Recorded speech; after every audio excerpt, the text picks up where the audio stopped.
அஸ்ஸலாமு அலைக்கும் ஃப்ரெண்ட்ஸ். இன்றைக்கி என்ன சம்பவம் ஆயிடுச்சுன்னா, பள்ளியாச குடி போகிறதுக்காண்டி மல்லியத்துக்காண்டி நானும் எங்கள் அம்மா எங்கள் ஃபேமிலியோட கிளம்பி போயிருந்தோம்.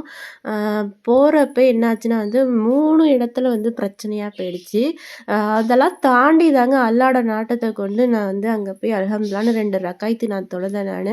போகிறப்பயே பஸ்ஸில் ஏறப்பயும் கூட்டம். ஏன்னா வந்து எங்கே பார்த்தாலுமே இந்த குடி போடுற ஃபங்க்ஷனுக்கு நிறையா பேர் வந்திருந்தாங்க. எங்கள் ஊர்லேயே நிறையா பேர் கிளம்பி வந்துட்டாங்க.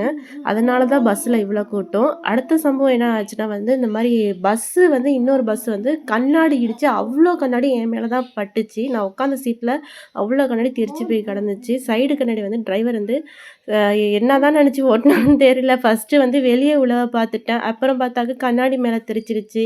என்னடா அது போகிறப்பெல்லாம் இவ்வளோ பிரச்சனையாக போதேன்ட்டு குர்ஹான்ல வந்து அல்லாஹ் சொல்லியிருக்கான், தன்னை நம்பியோரை வந்து ஒருபோதும் கைவிட மாட்டேன் என்று. அதே தாங்க எனக்கு இன்னைக்கு நாள் நடந்தது.